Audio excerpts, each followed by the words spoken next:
LWO1 WeatherNet. Liftoff conditions looking pretty good. ESPS is ready for launch. Ignition. Liftoff. Falcon 9 has cleared the tower.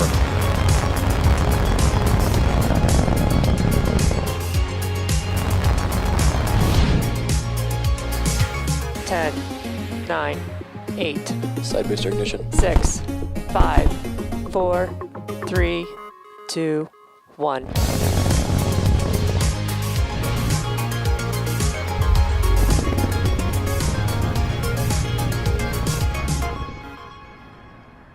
Good evening. It's Saturday, May 15th, and you're looking at a live view of Falcon 9 as it awaits its 6:56 p.m. Eastern Time launch from Pad 39A at Kennedy Space Center. My name is Kate Tice, a senior certification engineer here at SpaceX, joining you from our headquarters in Hawthorne, California. You're watching a live webcast for our 28th Starlink mission and our 15th mission of this year. If you've been following Starlink development, then you know that Starlink is a constellation of multiple satellites that orbit the planet at about 550 kilometers and have the potential to service the entire globe. Because Starlink doesn't rely on traditional ground infrastructure, it's ideally suited for areas of the globe where connectivity has typically been a challenge or non-existent, rural or remote communities. Tonight's launch also marks the second SpaceX rideshare mission of 2021. So instead of the 60 Starlink satellites we typically launch, tonight we'll reduce that number to 52 Starlink satellites to make room for 2 payloads from our customers, Capella Space and Tyvak. Capella Space is launching a synthetic aperture radar, or SAR, satellite into low Earth orbit to join its growing constellation of 24/7 all-weather Earth observation satellites. Capella's automated systems collect very high-resolution, high-speed imagery of the planet's surface.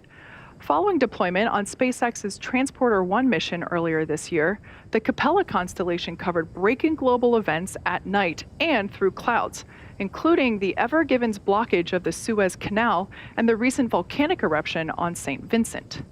Once fully commissioned, each additional satellite provides Capella's government and commercial customers with more capacity and increasingly timely SAR data. SpaceX offers multiple launch opportunities each month for small satellites to ride to space on existing low Earth orbit missions, and we're excited to have both Capella Space and Tyvak along for the ride tonight. We're currently approaching the T-minus 10-minute mark from liftoff, so with that, let's take a closer look at the rocket on your screen. I'm Ian McCullough, a sourcing manager here at SpaceX. You're looking at a live view of Falcon 9. Our 2-stage launch vehicle stands about 70 meters tall, and when it is fully fueled, it'll hold just over 1 million pounds of propellant that the vehicle will burn through in less than 3 minutes after liftoff. The bottom two-thirds of the vehicle is the first stage. Tonight will be its 8th flight and 4th flight of the year so far. The stage's maiden flight was the Crew Demo 2 about a year ago. Since then, it supported the Anasis 2 mission, CRS-21, Transporter-1, and 3 other Starlink missions.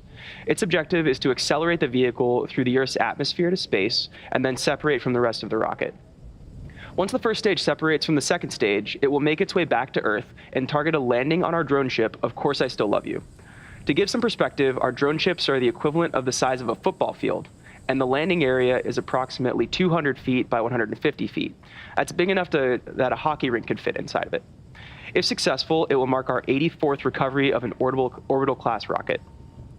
Above the first stage is the second stage, which has a single Merlin vacuum or MVAC engine that ignites after the first stage separates. At full power, the Merlin vacuum engine operates with the greatest efficiency for an American-made hydrocarbon rocket engine. The second stage is what will carry our Starlink satellites to orbit. At the top of the rocket, you'll also notice a large nose cone. This is called the fairing. The fairing houses the Starlink satellites and protects them until the vehicle is outside of the Earth's atmosphere, at which point the fairing separates to expose the satellites to space. Today, we will be using a flight-proven fairing, and this will be the second flight for each fairing.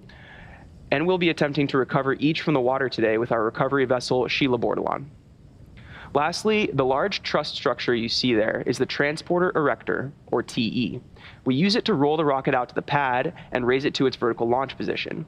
The TE also routes the vehicle's fluids, power, and telemetry umbilicals from the ground systems to the rocket and satellites until F9 goes on internal power and clears the pad. At liftoff, it will retract in order to clear the way for Falcon 9's ascent. At T-minus 8 minutes, let's take a look at how we're progressing in the countdown. The chief engineer held a technical poll at T-minus 1 hour, and the launch director held a propellant load and launch go, no-go poll at T-minus 38 minutes. Falcon 9 has been loading propellants since T-minus 35 minutes. Our fuel is a refined form of kerosene known as Rocket Propellant 1, or RP1. Our oxidizer is a super chilled liquid called LOX. We chill it well below the boiling point, which densifies the LOX so we can load more of it into Falcon 9. We've also begun helium loading. The vehicle uses helium gas as a pressurant in the fuel and LOX tanks. As the Merlin engine pumps pull RP1 and LOX out of the tanks, we fill that empty volume, known as the ullage, with helium that's heated up by the engines. Heating the helium helps expand it to fill the propellant tanks. And to make sure that startup goes well, we also perform what's called engine chill. Right about now, at T-minus 7 minutes, we're flowing a small amount of that super chilled liquid oxygen into the 9 Merlin engine turbopumps. We do this to avoid any thermal shock to the system when the full flow of super chilled LOX hits the prop system. The vehicle is healthy, and we're currently tracking no issues. The range is green to support, and as for weather, beautiful shot there of our launch site. It's a gorgeous day in Florida. We were predicted 70% favorable conditions for launch, main concerns being liftoff winds and cumulus clouds around the launch site, as well as recovery zone winds, but everything is looking in bounds for now. So all systems continue to be go for a liftoff at 6:56 p.m. Eastern Time. If for some reason we don't get to launch today, we have a backup opportunity tomorrow at 6:34 p.m. Eastern. Complete. Today, more than 18 million Americans live in areas without access to high-speed internet. For many communities that historically have had poor or non-existent connections to internet, the impacts of the current pandemic made day-to-day life even more challenging.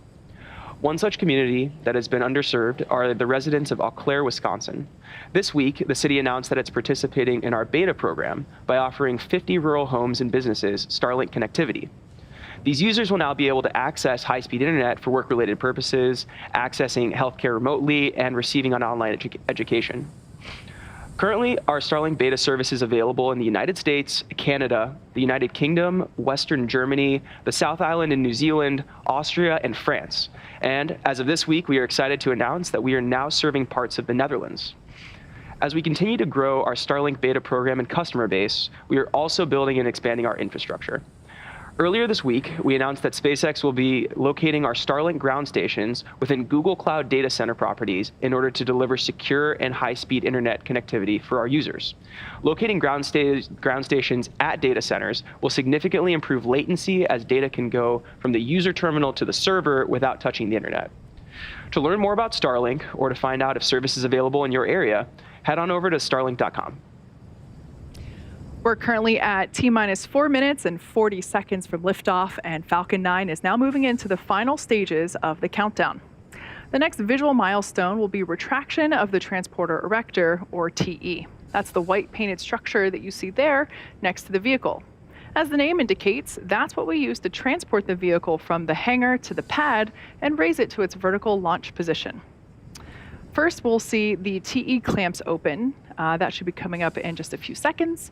And then the TE will begin to retract away from the rocket slightly. At T0, the hydraulics pull the TE further away from Falcon 9 as it lifts off. And if you look closely, you can see those clamps beginning to open now. The TE provides liquids, gases, electrical connections to the second stage, as well as air conditioning to the payload fairing.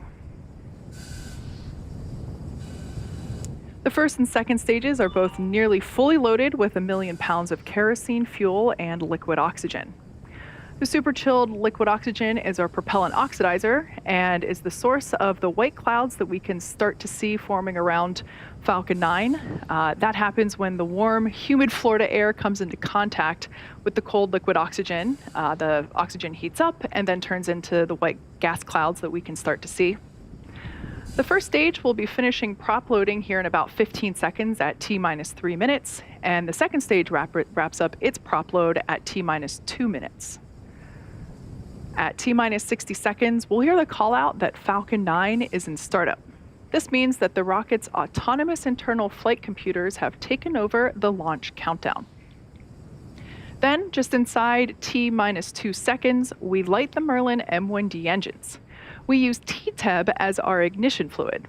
When it mixes with oxygen, it burns a bright green colored flame, so be sure to watch out for that. We then allow the fuel... Stage 1 LOX load is complete. All right, and there we heard the call out that stage 1 LOX load is complete. Stage 2 continues to load its LOX. As I was saying, after we use TTEB to ignite the Merlin engines, we then allow full flow of the fuel into the thrust chambers, and then the engine comes up to power for liftoff at T0. At this point, the Starlink payload continues to be healthy. The F9 team is tracking no issues on the rocket. Weather continues to look gorgeous, and the range has cleared the surrounding ground, water, and airspace and are green for launch just 2 minutes from now.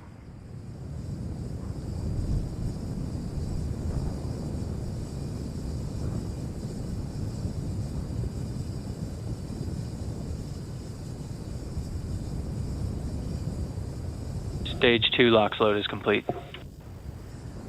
All right, there we heard the call out that stage 2 LOX load is complete. This means that Falcon 9 is now fully loaded with all propellants on both stages.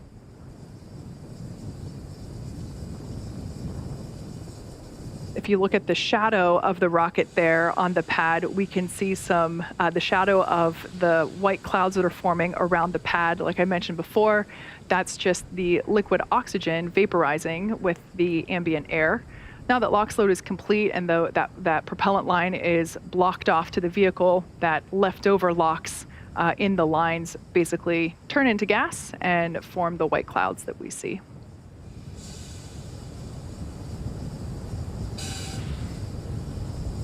Flight computers in startup. All right, there we heard the call out that the flight computers are in startup. This means that the autonomous flight computer has taken over the launch countdown. And at this point, both first and second stage are beginning to pressurize for launch. Falcon 9, Starlink LDs go for launch. All right, there we heard our launch director give the final 30 seconds. There we heard the launch director give our final go for launch. And at this point in time, all systems are go. Let's listen in to the terminal count and watch as Falcon 9 takes our stack of Starlink satellites and 2 ride shares into space. 15 seconds. 10, 9, 8, 7, 6, 5, 4, 3, 2, 1, 0. Ignition. And liftoff.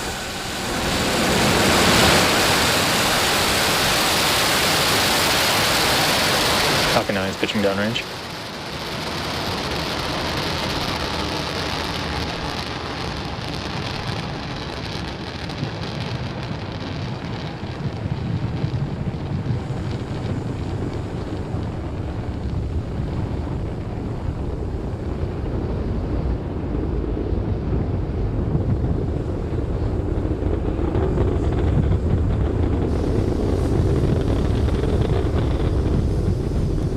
As you can see, Falcon 9 has successfully lifted off from the historic launch pad 39A at Kennedy Space Center, telemetry.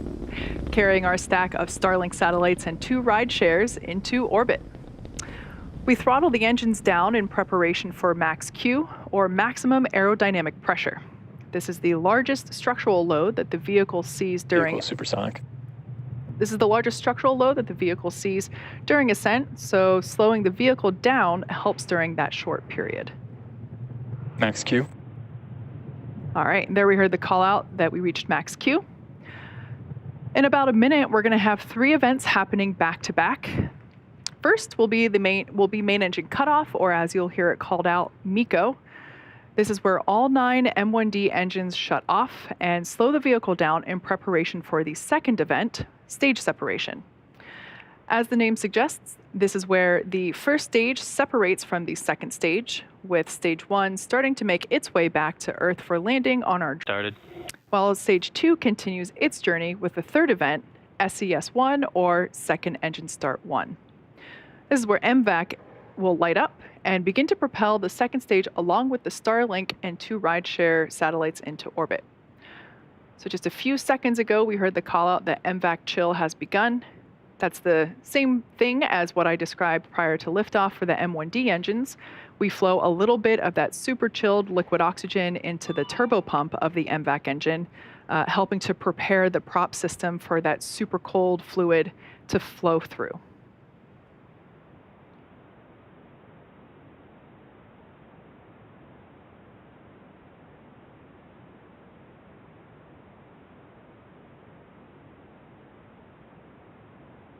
So there we can see that the engine. Stage separation confirmed.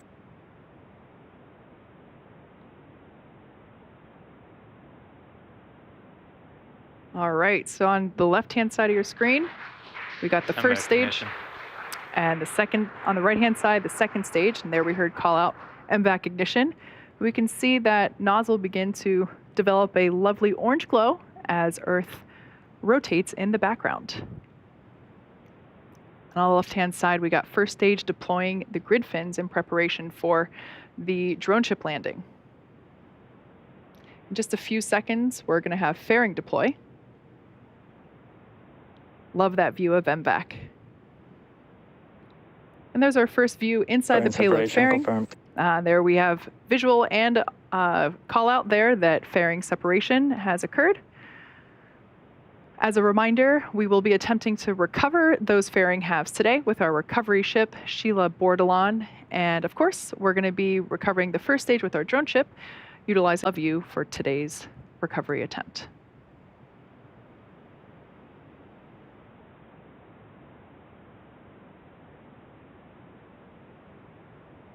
Acquisition of signal, Bermuda. As Stage 2 heads towards its targeted drop-off orbit, Stage 1 will execute 2 burns in order to make its way back to Earth. The first is the entry burn, where 3 of the Merlin 1D engines will reignite. This helps to slow the stage down as it re-enters the upper part of the Earth's atmosphere. The second burn is the landing burn, and this is a single engine burn that brings the vehicle's speed down rapidly in order to land on the drone ship. We do this at the last minute to conserve as much fuel as possible.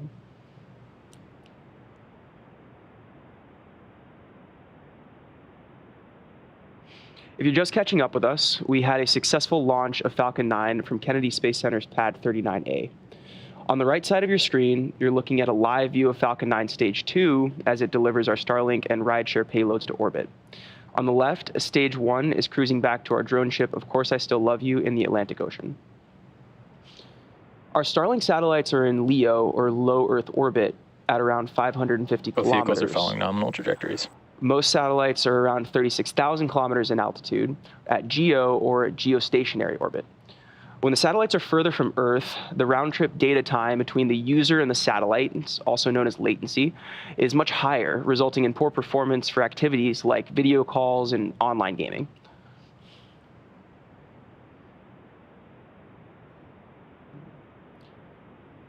About a minute out here from entry burn. On the left-hand see the first stage as it cruises in. Falcon 9 is equipped with 4 hypersonic grid fins positioned near the top of the first stage. The stage uses nothing but the grid fins for steering as it makes its return to Earth.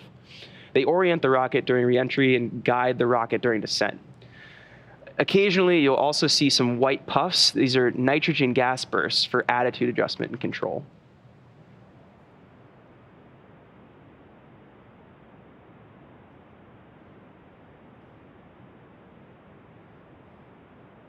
Now we're about 20 seconds out from entry burn. As a reminder, this is a 3-engine burn that is meant to slow the first stage as it hits the thicker parts of the Earth's atmosphere. Stage 1 FTS is saved. Stage 1 entry burn is started.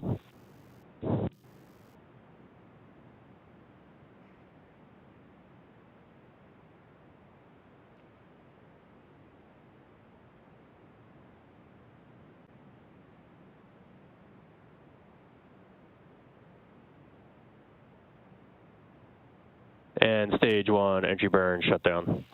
And we just had a confirmation of stage 1 entry burn cutoff. Now we're about 60 seconds away from landing, and at this point, the vehicle is traveling around 900 miles per hour. This really puts the deceleration into perspective. In the span of less than a minute, we will have slowed from twice the speed of a jet all the way down to 0 as the rocket lands. There are a couple of events scheduled to happen in close proximity here. The stage 1 landing burn will begin and will finish its burn in about 25 seconds. And then stage two up in space will stop firing about 15 seconds later, at which point we'll enter the first coast period. So prepare for that in about 45 seconds.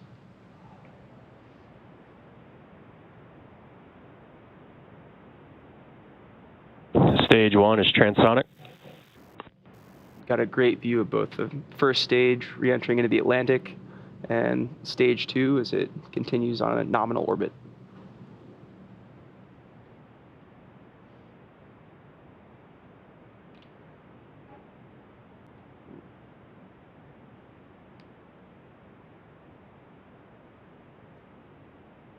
Stage 1 landing burn has started. Got a start of stage 1. As a reminder, we may lose coverage of the vehicle as it attempts to land on the drone ship.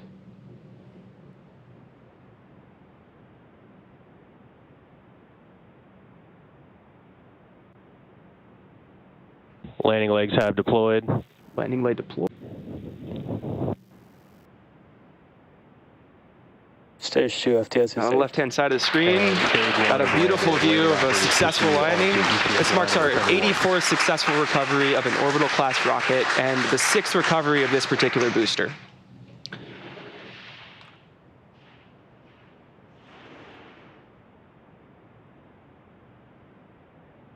SECO. And there we had second engine cutoff 1, or SECO 1.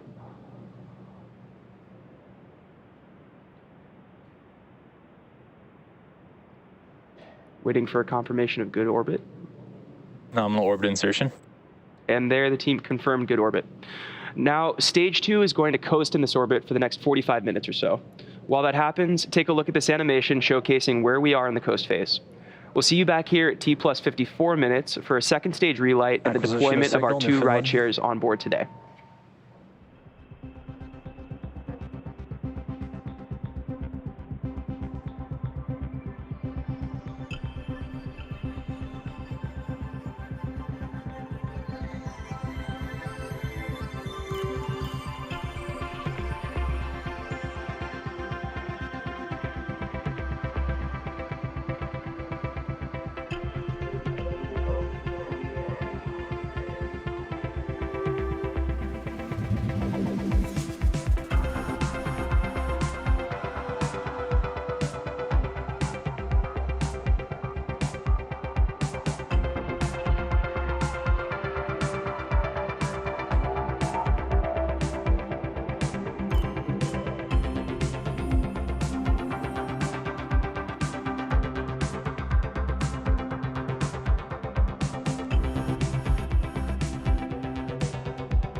Expected loss of signal, Bermuda.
there and look at a rocket from Mars, and you just boggle the mind.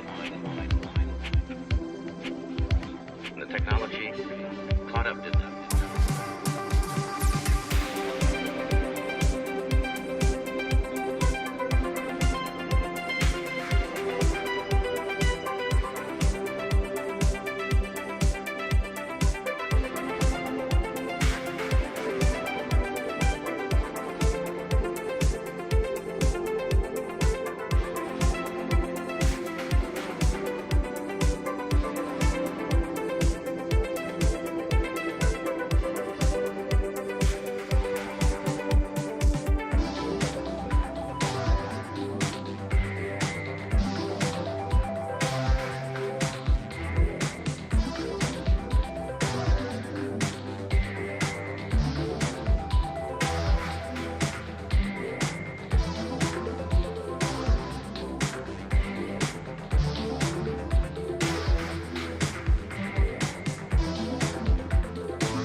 Expected loss of signal, Newfoundland.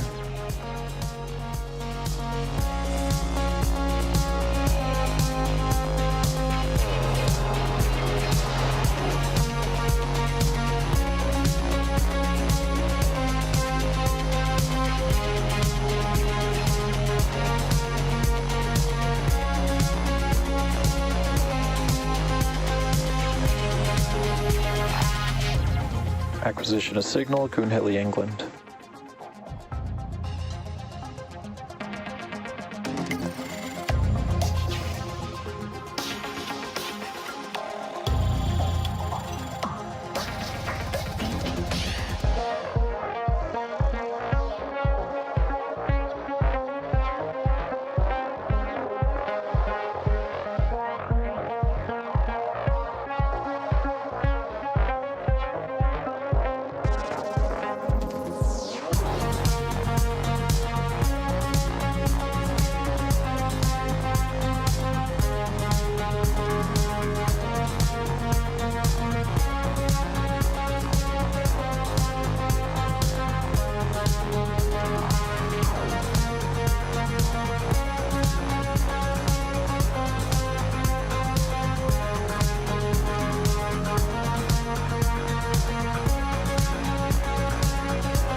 Detected loss of signal, Goonhilly, England.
Acquisition of signal, Diego Garcia.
Expected loss of signal, Diego Garcia.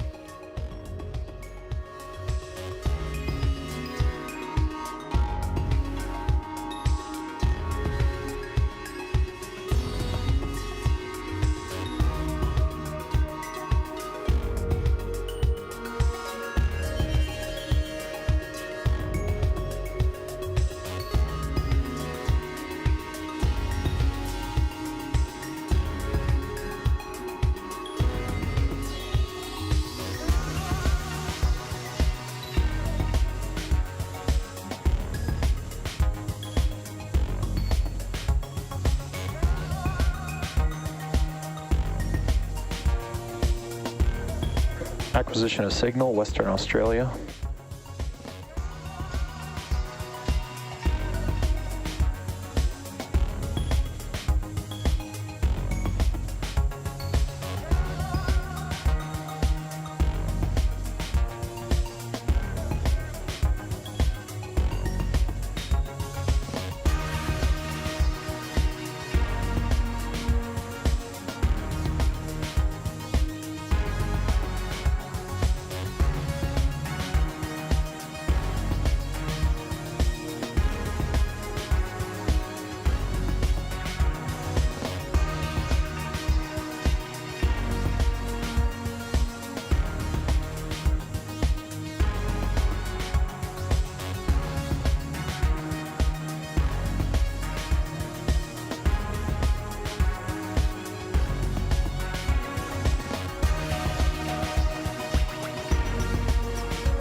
Welcome back to the webcast for our 28th Starlink mission. Quick recap for those that have just joined us. We had an on-time liftoff at 6:56 p.m. Eastern Time from pad 39A at Kennedy Space Center, a nominal stage 1 ascent, and a picture-perfect landing on our drone ship in the Atlantic Ocean. Of course, I still love you. And stage 2 is in a nominal coast. We're currently waiting for the relight of our second stage, known as SES-2, and that'll be coming up in just under 10 seconds. This is going to be a quick burn of our MVAC engine, lasting roughly 5 seconds or so. Got some nice ground track views there. Hopefully be able to bring you back that second stage footage momentarily. And there, we got it now.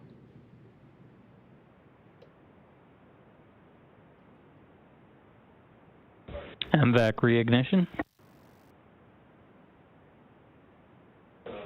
SECO 2. All right, so there, as you saw, confirmation of both the relight and the cutoff of that second engine, just a few seconds, like I said, and we're waiting to hear that we're in a good orbit. Orbit insertion. All right, so there, we heard it. We're in a good orbit. Now, as a reminder, we have 2 ride shares on board today, one for Capella Space and the other for Tyvek. In just under 2 minutes, we'll have our first rideshare deployment for Capella. Capella Space is launching a synthetic aperture radar, or SAR, satellite into low Earth orbit to join its growing constellation of 24/7 all-weather Earth observation satellites. Capella's automated systems collect very high-resolution, high-speed imagery of the planet's surface to help its customers make more informed economic, environmental, and policy decisions with reliable information.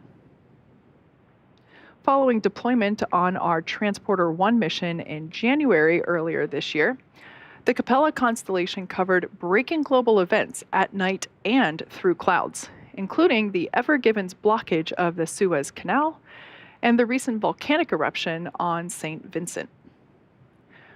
Once fully commissioned, each additional satellite provides Capella's government and commercial customers with more capacity and increasingly timely SAR data.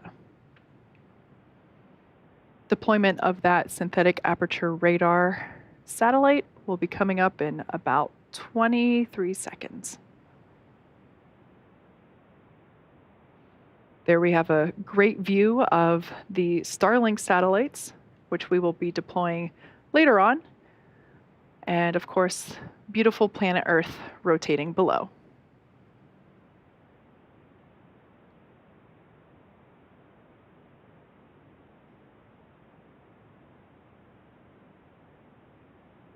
Spacecraft deploy confirmed. All right, so there we heard the call out that we had successful deployment of that synthetic aperture radar satellite for Capella Space. Next up, we'll deploy the rideshare satellite for Tyvek, and that'll take place a few seconds after the T+1 hour mark.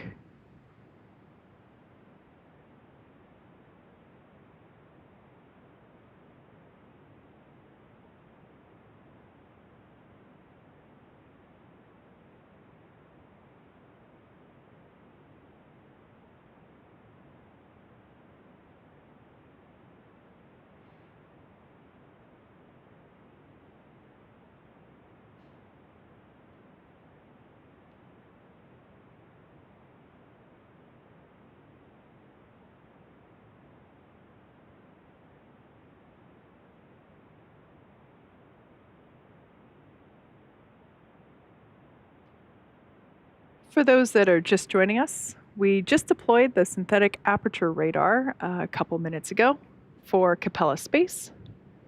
And next up, we'll have the deployment for our second rideshare, Tyvek.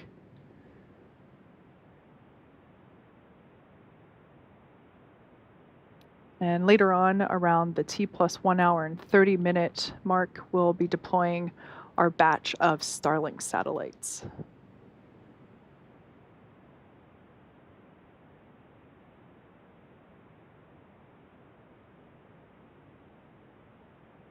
Beautiful view of those Starlink satellites there on your screen now.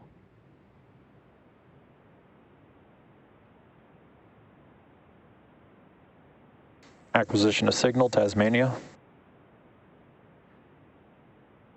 For those who may not be aware, SpaceX offers opportunities for small satellites to ride to space on existing low Earth orbit missions. This is known as a rideshare. By doing so, we're able to provide launch opportunities a couple times a month for these smaller satellites.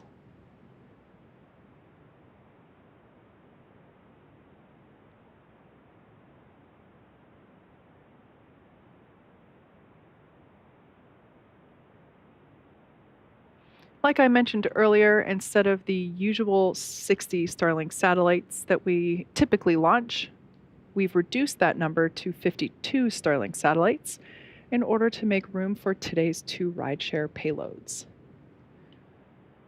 We've already deployed the first of those 2 payloads, and the second one, this time for Tyvek, will be coming up in about 30 seconds.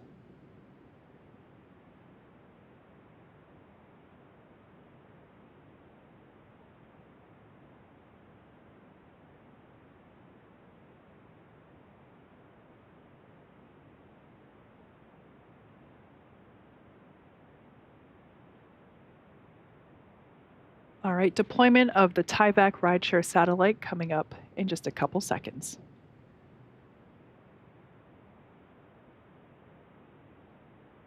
Forward, spacecraft deploy confirmed. All right, there we heard the call out that second rideshare satellite has been deployed. So now, stage 2 is going to coast in this orbit for the next 37 minutes or so before we deploy our Starlink satellites. While this happens, sit back and enjoy some more space jams. We'll see you back here at T+1 hour and 37 minutes.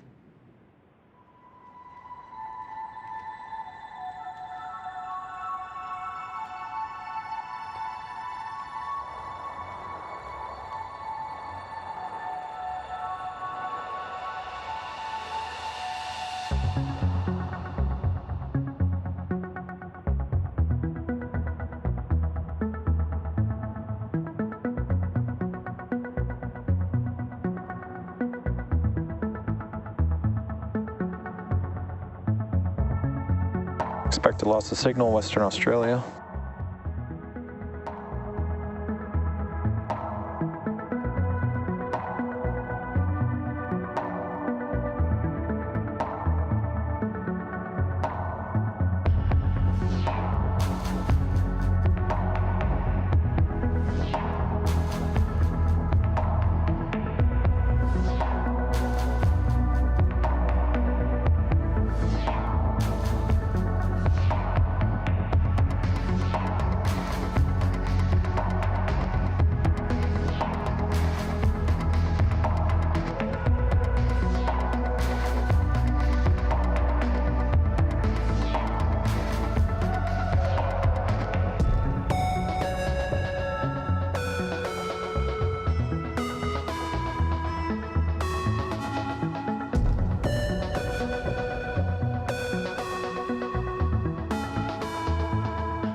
Expected loss of signal, Tasmania.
Acquisition of signal, Vandenberg.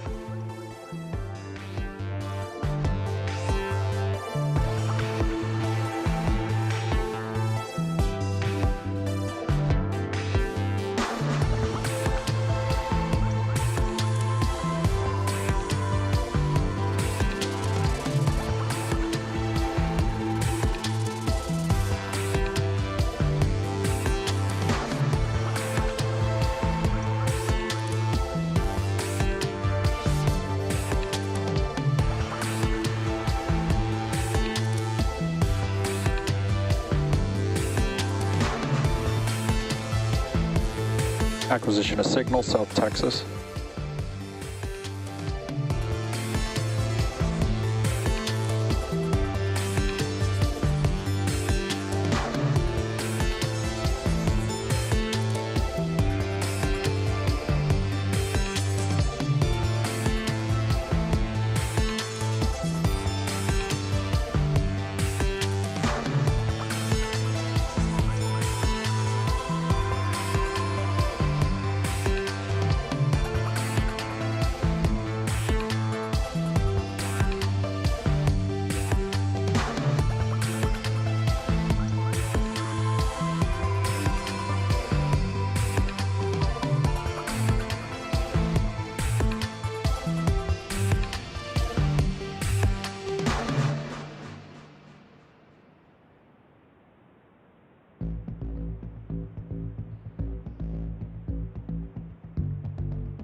Hi, and welcome back to our webcast for our 28th Starlink mission and 15th mission so far this year.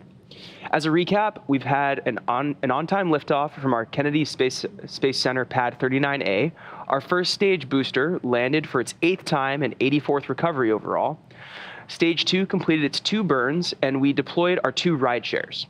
One correction on the deployment sequence. The first deployment was for our customer tieback, and the second deployment was for our synthetic aperture radar satellite for Capella Space.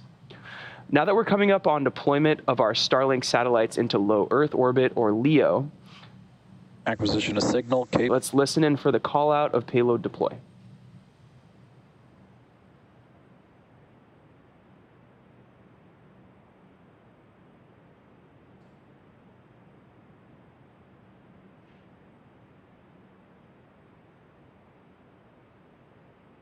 Starlink deploy confirmed. And we've confirmed deploy of the Starlink satellites. Now you can see the satellites, the Starlink satellites out in space drifting away from the second stage. As a reminder, this is just their drop-off orbit. Shortly, they will deploy their solar array, and over the next few days and weeks, they will distance themselves from each other and use their onboard ion thrusters to make their way into operational orbit. And with that, we'll bring our webcast to a close for today. Thank you to the Range and FAA for supporting today's mission. If you're interested in Starlink service, head over to starlink.com and sign up. Thanks for joining us, and have a good evening.